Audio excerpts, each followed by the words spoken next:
Daf Yomi, tractate Bava Metzia, page 71b, top of the page with the words Arev Laman, etc. The Gemara asks, you may become a guarantor for whom?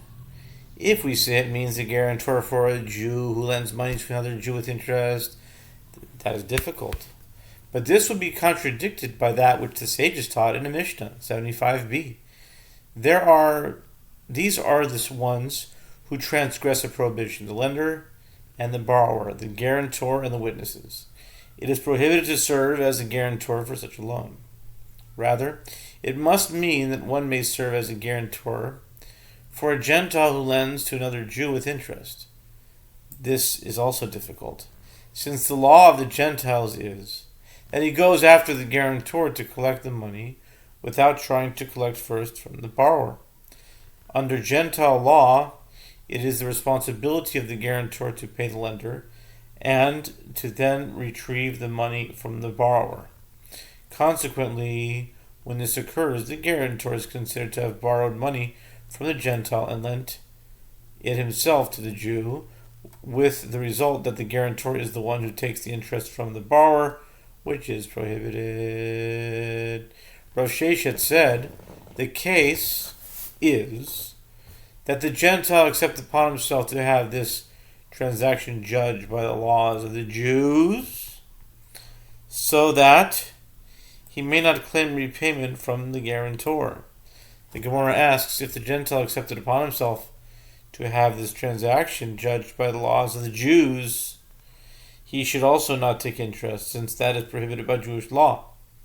In response, Rav Sheshet said, he accepted upon himself the laws of the Jews with regard to this, the procedural matter with regard to the method of collection, but he did not accept upon himself the laws of the Jews with regard to that, the prohibition against taking interest. The Mishnah teaches that Jew may serve as a middleman and lend a Gentile's money to another Jew with the knowledge of the Gentile, but not with the knowledge of a Jew. In other words, the middleman himself. The sages taught in the Braita, a Jew may lend a Gentile's money as a middleman to another Jew with the knowledge of the Gentile, but not with the knowledge of a Jew. How so? In the case of a Jew who borrowed money with interest from a Gentile and then wanted to return it to him, but at that point another Jew found the borrower and said to him, since you do not need this money anymore, and I do need it, give it to me, and I will pay you with the addition of interest in the same way that you pay the Gentile. This is prohibited, since this is interest paid to a Jew. But if the borrower presented the second Jew to the Gentile, and the Gentile agreed to this arrangement, it is permitted. The Braita continues, and similarly, if a Gentile borrowed money with interest from a Jew, and then wanted to return it to him, and another Jew found the Gentile and said to him, give it to me, and I will pay you interest in the same way that you pay the Jewish lender, this is permitted, since he pays interest to a Gentile and not to a Jew. But if the Gentile borrower presented the second Jew to the Jew who lent him the money, and the Jewish lender agreed to this arrangement, it is prohibited. The Gemara discusses the Braita. Granted, the latter clause of the Braita which says that it is prohibited for a Jew to pay the Gentile borrower when the Jewish lender is aware of the transaction can be explained as a stringency due to concern about the prohibition of interest. But in the first clause, the Jewish lender presents the Jewish borrower to the Gentile before handing him the money, and the fact that this is permitted indicates that he acts as the Gentile's agent, not as his own. But since the halacha is that there is no agency for a Gentile, this means that the Jew is the one who takes the interest from the second borrower. Why then does the Braita permit it? Rav Huna bar Manoach. Rav Huna bar Manoach said in the name of Rav Acha, son of Rav Ika, Here we are dealing with a case where the Gentile said to the Jew, when he returned the money, place it upon the ground and be dismissed, and afterward the other Jew went back and took it. Therefore the loan was transacted directly by the second Jew and the Gentile. The Gemara asks, if that is so, what is the purpose of stating it? In this scenario, it is obvious. It is obvious that there are two separate loans. The first Jewish lender has nothing to do with the loan. To the second, this is certainly permitted. Ella Amar of Papa. Rather, if Papa said, it must be speaking about a case where the Gentile took the money from the first Jew and gave it to the second Jew by hand. The Gemara asks, but still, what is the purpose of stating it? In this case, also, the second loan is clearly transacted directly with the Gentile lender. The Gemara answers, lest you say to the Gentile himself when he does this, he gives it with the knowledge of the Jew, as he trusts the second borrower due to the mediation of the first. And therefore one might have thought he is deemed involved in the loan. To encounter this, the Braita teaches us that this is not the case. Rav Ashi said, it is possible to explain the Braita in a different way.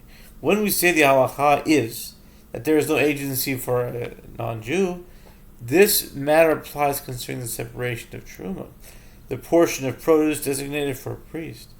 It is in this context that the halacha that there is no agency for a Gentile is derived, but concerning the rest of the halachot of the Torah, there is agency for a Gentile.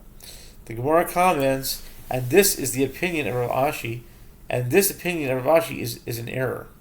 Since what is different about Truma that a Gentile cannot be appointed as an agent, as it is written concerning Truma, so you shall set apart a gift unto the Lord of all your tithes, Numbers 18:28. Once the verse states you, the addition of the word also, in the phrase you also serves to include an agent. The sages additionally derive, just as you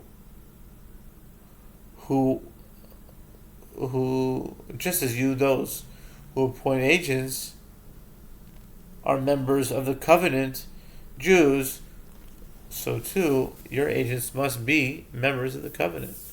A Gentile cannot separate Truma even if appointed as an agent by a Jew. The Gemara continues, the concept of agency with regards to the rest of the halachot of the Torah law is the Torah is also a matter we learn through tradition by a derivation from Truma, as this is the source for the halacha that the legal status of one's agent is like that of himself. Therefore, the same halachot applied to agency as in all matters. Rather, it must be concluded that the opinion expressed by Rav Ashi is an error.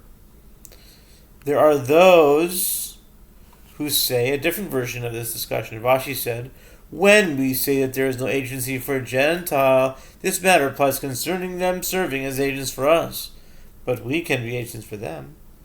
With regard to this comment, it was said, and this opinion of Rav Ashi is an error, as what is different that they cannot serve as agents for us. As it is written concerning Truma, so you also shall set apart a gift unto the Lord of all your tithes, Numbers 18:28. Once the verse states you, the addition of the word also is in the phrase you also serves to include your agents. The sages also derive, just as you, those who appoint agents, are members of the covenant, meaning they're Jews, so too your agents must be members of the covenant.